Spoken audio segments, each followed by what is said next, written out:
Although the removal was presented as if it were out of the blue, there is likely to have been a very long run-up to this removal. Almost certainly findings against the mother of some sort, attempts to get her to comply with less draconian orders, and ultimately this. The court will have weighed up the risks and benefits of taking this course of action, considered whether there was a less draconian way of achieving the desired result, and will almost certainly have delivered a reasoned judgment.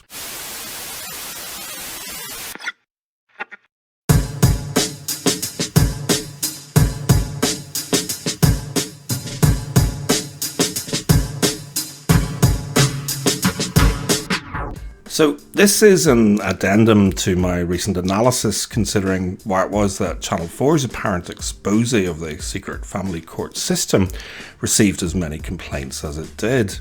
And I would suggest that it is especially relevant to family law barrister Sarah Phillimore's note of caution concerning the understandable instinct that many of us have to campaign for more transparency around family court proceedings, and in particular a relaxation of the rules around what people like Dispatch's presenter and freelance journalist Louise Tickle are allowed to say about them. It's also essentially an update to my initial assessment in part 1 regarding the relevant registered charity, the Transparency Project, whose roundup of the notably diverse types of reaction to Channel 4's propaganda piece very much helped to inform my initial research on the matter. Regrettably, it also involves diving into the weeds and murky waters that mask the inevitable minutiae and melodrama that can often be associated with the seemingly surface-level simple task of attempting to leave a comment on someone else's blog.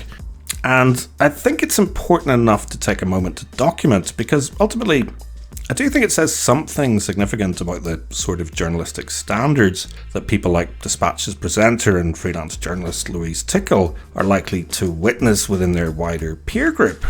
Journalistic standards that, if left unchallenged, will inevitably influence how people like Louise Tickle ultimately choose to go about their day. It happens to men too, you know. Alright, gentlemen, let's do this. The pendulum for me has really swung, and I'm going back, I'm afraid, to more secrecy, because if this is what journalists do, I can't trust them, and I don't want them being allowed greater access to intimate secrets about a child and their family life. So, for the uninitiated, the Transparency Project are a registered charity that aims to promote the transparency of family court proceedings in England and Wales through providing straightforward, accurate and accessible information for litigants and the wider public. As a relatively new stakeholder and consumer of said straightforward, accurate and accessible information, I recently attempted to leave a comment on their website that, among other things, attempted to acknowledge my view that their recent roundup of reactions to dispatches was fair, balanced and very helpful to my research. And bizarrely, and apparently for legal reasons, at least one of their trustees took issue with this claim. Help us on! Help us on! Help us on! So let us now consider why on earth that might be, and to do that most effectively, I suppose we should begin with the full comments I attempted to post, which was as follows. This episode of Dispatches was a perfect illustration of a phenomenon called the glass blind spots, where people consciously or unconsciously ignore information relevant to a conversation or debate about human rights, because it would significantly undermine or detract from their preferred narrative. I've produced a two-part analysis addressing why it was that Ofcom received over 500 complaints post-broadcast, so I thought I should include the links to them as my contribution to what I think is a fair and balanced roundup that was very helpful to my research. Some of those reasons are fairly obvious, but having talked and listened to some of the sorts of people that the programme makers didn't represent, I did at least come to a more balanced understanding as to why the family court system is in urgent need of reform. Sadly, Louise Tickle didn't respond to my request for comment. Now, in all fairness to the so-called Transparency Project, their moderation team are entirely within their right to censor comments to their websites in any way they see fit. And anyone who has ever attempted to interact with the section of The Guardian, formerly known as Comment is Free, will probably already have spotted at least a couple of reasons why a qualified solicitor and part-time moderator might come to the conclusion that my freely spoken comment breaches the Transparency Project's editorial and comments policy, which, for the uninitiated, state that the following is a non-exhaustive list of circumstances in which we will delete or edit comments. Number 1, the comment is actually or potentially defamatory against an identifiable person. Number 2, the comment constitutes advertising. Number 3, the comment contains abuse directed at authors of the site or other commentators or an identifiable person. The comment is wholly irrelevant to the post under which it is made. The comment is, in the opinion of the editors, spam, and the comment contains a link to a commercial website which, in our opinion, is not appropriate or merited. And although I'd consider it to be seriously stretching the point, in all fairness to the so-called Transparency Project, I'd be entirely prepared to accept the possibility that someone coming from an entirely different perspective might at least feasibly perceive my contribution to the conversation about Channel 4's propaganda piece to have potentially transgressed their policy in one of 4 possible ways. It would be a stretch to suggest that my observation that Louise Tickle didn't respond to my request for comment was somehow potentially defamatory or could be perceived as constituting abuse directed at one of their trustees and authors of the site. An absolutely massive stretch, in fairness. But I guess it's at least a possibility. But more rationally and reasonably, as my post clearly included links to my 2-part analysis, it's certainly possible that my entire comment could have been deemed to transgress House rules around transparency on the basis that the comment constituted advertising and or it contained a link to a commercial website, which in the opinion of the moderator was not appropriate or merited. Certainly possible, but as you're about to learn, not entirely the case.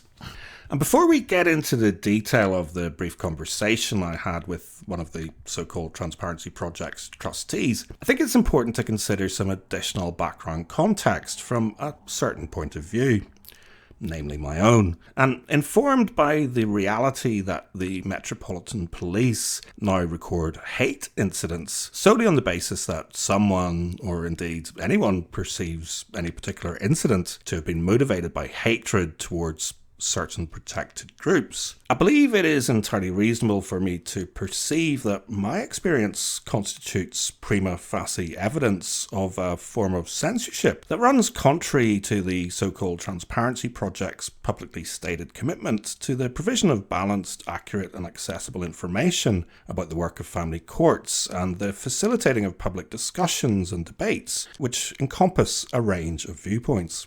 For further context, I should also note that the article I posted my comment under ended with this. The Transparency Project hosts posts from a range of viewpoints in order to further inform debate. As such, we will consider hosting guest posts about this programme, including those which don't agree with the views expressed here, subject to our usual quality and legal checks. At the time of publication, we've not received any requests to publish a guest post. Based on this, I had genuinely considered offering to write up a summary of my analysis for such a proposed guest post, but instead opted simply to signpost anyone interested to my existing input, figuring that members of the so-called Transparency Project could potentially draw further attention to it if they felt it had merit and matched their usual quality standards, whatever they may happen to be. Then again, the guidance around sharing viewpoints with the project also note the following. We might change the ground rules if a consensus of the working group emerges, and everyone involved in this site has a day job, so be patient. So again, in all fairness to the human beings behind the project, perhaps they just haven't got round to updating their site to better reflect their current consensus around their best understanding of the meaning of the word transparency. Anyway, entirely conscious of the possibility that everyone involved in the project probably also had a day job, I adopted what I hope you'll agree was a reasonably patient perspective regarding why it was I experienced so much difficulty posting a 170-word comment on their site. Specifically, I attempted to post it on Monday evening, Tuesday evening, and a third time for luck on Wednesday. And each time the relevant page would update to note that my comment was awaiting moderation until it eventually disappeared. How was I? How was I? How was I? By this stage, I was fairly certain something was rotten in the state of the project's perspective on transparency. So I also attempted a short and uncontroversial post, essentially agreeing with the previous person's comment. This also quickly appeared to be rejected. Bella speaks righteous, Sister Cena says funky. How was I? How was I? How was I? And this is the point that I would propose that when it comes to the matter of pointing at elephants, persistence can be an entirely honourable trait. So I fired off a quick request for clarification to the project, and in the interest of transparency, the next day I also took to Twitter to inquire if any of the other stakeholders had experienced similar problems when posting on their site, and one or possibly a combination of both of these actions provoked a response that has led me to conclude that the immediate issue was entirely localised to my, well, edited for legal reasons. Here's that reply. Dear Brian, the blog is run by volunteers, all of whom have full-time day jobs, so there is an inevitable delay between receiving and posting comments, I'm afraid. We have to be careful to avoid any risk of potential defamation or contempt of court, so all comments must be checked. I have just approved your shorter comments. With regard to the comment with the YouTube links, we are not able to post comments with external links to sites where we have no control over content. I'm therefore going to edit your comment to say this. This episode of Dispatches was a perfect illustration of a phenomenon called the glass blind spot, where people consciously or unconsciously ignore information relevant to a conversation or debate about human rights, because it would significantly undermine or detract from their preferred narrative. I've produced a two-part analysis addressing why it was that Ofcom received over 500 complaints post-broadcast, edited for legal reasons. I hope that this is satisfactory, a trustee.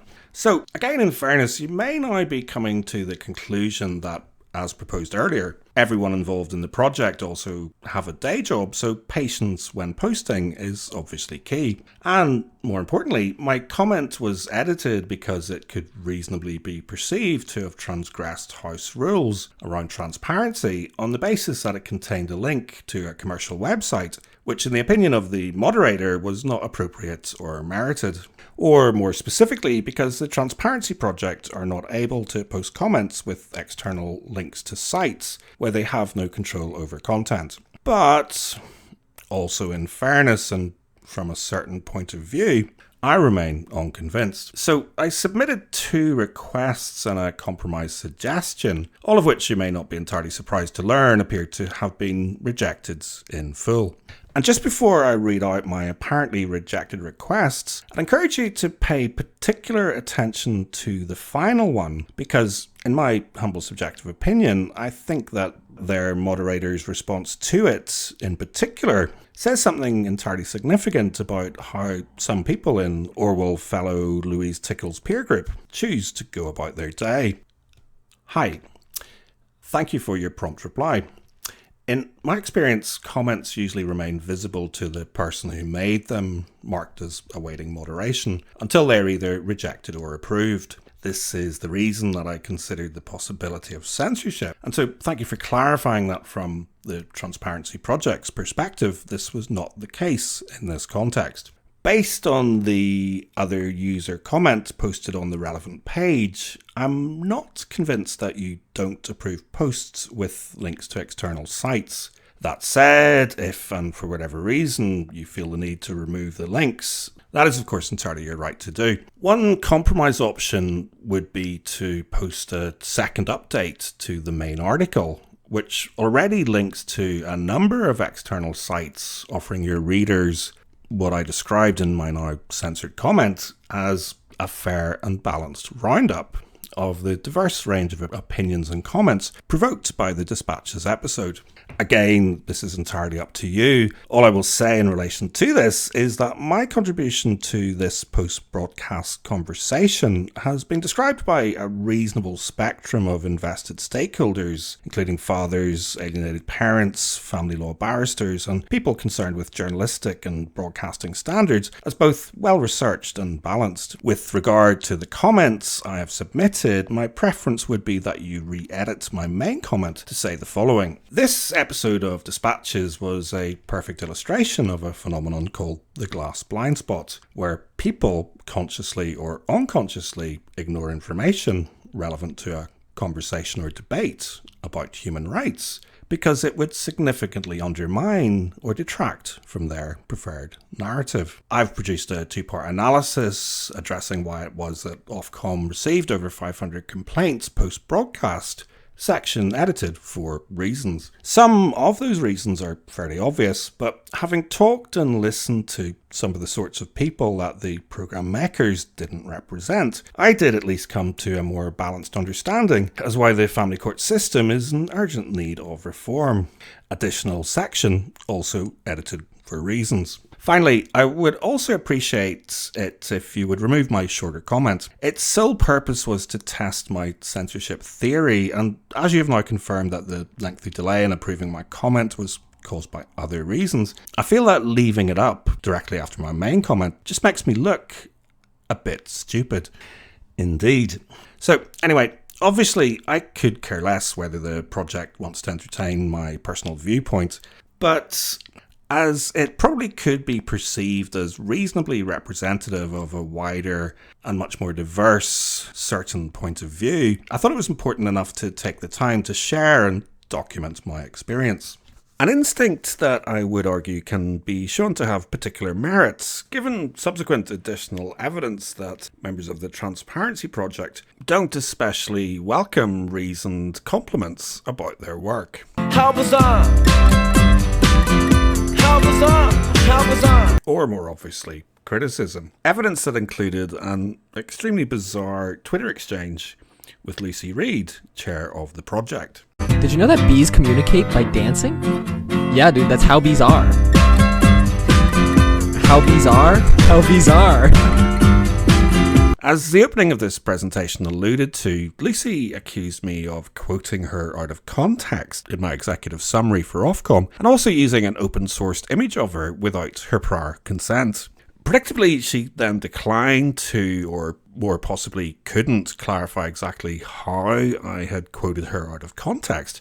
And to be honest, I'm too old to be getting into petty internet drama. So the only thing I'll say about all that is that it was genuinely quite troubling to witness a family court barrister with over 20 years experience so readily lean into an implied victimhood narrative simply because she presumably didn't especially care for my particular point of view. How bizarre! How bizarre! How bizarre! I never did get to the bottom of the nature of that particular problem, but I expect that Sarah Phillimore's observations on the matter are probably entirely spot on. Sarah noted that the Transparency Project are in a difficult position as Louise Tickle is a long-standing member. They have made delicate attempts to acknowledge her approach as biased and unhelpful, but ultimately I assume will lean towards being supportive of a colleague. However, I do think they need to make a clearer acknowledgement that a drive for transparency simply as fuel for one's own bias or particular conspiracy theory is not helpful to the general cause of more openness about the family court system. Rather, it is destructive to it. All of which brings me full circle to Sarah's note of caution around the understandable instinct that many of us have to campaign for more transparency around family court proceedings.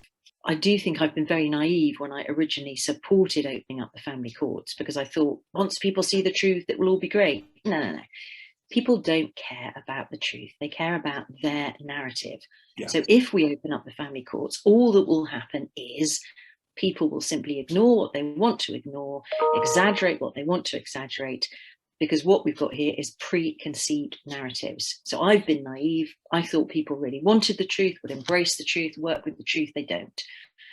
So I think opening up the family courts is not going to help at all, and it's going to expose a lot of children to an internet footprint, really horrendous, embarrassing and shameful proportions, which presumably will, they risk that following them around for the rest of their lives. Their mother and father, the fact their mother and father couldn't sort things out is not their fault. I have to admit that recent revelations about the way family court matters can be covered are very much pushing me in the direction of Sarah's particular point of view, most particularly in the context and possibility that some journalists might seek to exploit any relaxed rules around transparency in order to attempt to coercively control a certain narrative or adopt an inconsistent approach in relation to reporting on cases that might reasonably be perceived as cherry-picking for the purpose of promoting their own preferred agenda. And although I don't want to unhelpfully rush to some certain judgment, it did very much look like Sky News may have also recently been facilitating this approach with another very noticeably gendered perspective about problems in the family courts. Sally is an alleged victim of domestic abuse, and you might think therefore she and child would be supported by social services and defended by the courts. But what's happened is that her alleged abuser has won custody of her daughter in the family courts, seemingly landing another life-changing blow. For legal reasons, we've blurred and removed sound, but reaching out and screaming for her mother, this was the moment Sally's child was taken away. We can't verify the claims of abuse, but a social worker, who we can't identify, later independently reviewed the case and concluded Sally was penalised by the court for being an abuse victim. The reports that I've seen from the parenting assessment and the psychological assessment, both of them have criticised the mother for seeking help regarding domestic abuse, and they've taken the side of the perpetrator rather than the victim. Campaigners say the system sometimes sees victims as psychologically scarred, passing the damage on to their children. I've been contacted, by hundreds of women around the country, so this isn't just a Rotherham problem, saying, Sammy, I wish I'd never come forward. I should have just kept my mouth shut and not told anyone, because now they're going to take my kids. The other issue is courts believing that women are exaggerating claims to deny ex-partners access. The Domestic Abuse Commissioner says some lawyers advise their clients not to say in court that they were abused, as it could be used against them. They were advised because the opinion of that solicitor was that the quote unquote the judge doesn't like it. That it complicates things. These are the times where the stakes are highest. Someone losing their child to a perpetrator, someone that they feel and know is unsafe for their child. It seems extreme and it doesn't make sense, and yet it's happening in huge volumes every single day. Kelly's barrister Usher Sood is also a special advisor to the government on domestic abuse and says her client's story is the symptom of a wider problem. There's no doubt that the family courts ought to be a bit more open about people being able to understand why decisions are made, whether or not the courts are getting enough training, whether or not the agencies are having too much influence in the courts. All that can only be explored by either making them transparent or ensuring that there is some sort of monitor. Campaigners are calling for more transparency. They want figures on numbers of abuse victims who've lost their children in the courts. And if a parent does seek help due to abuse, then support given rather than their children taken away and sometimes handed to the abuser. Jason Farrell, Sky News.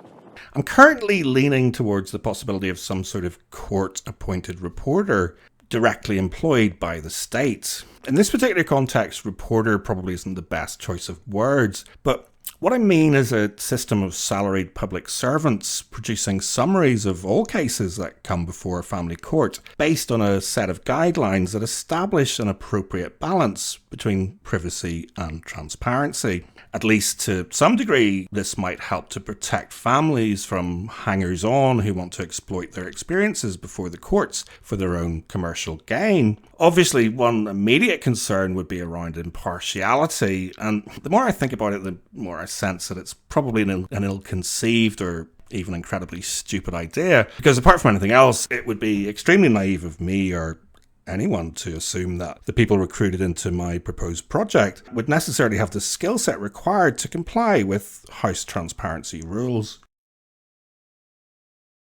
We're regulated by Ofcom. We have to be fair and balanced. How bizarre!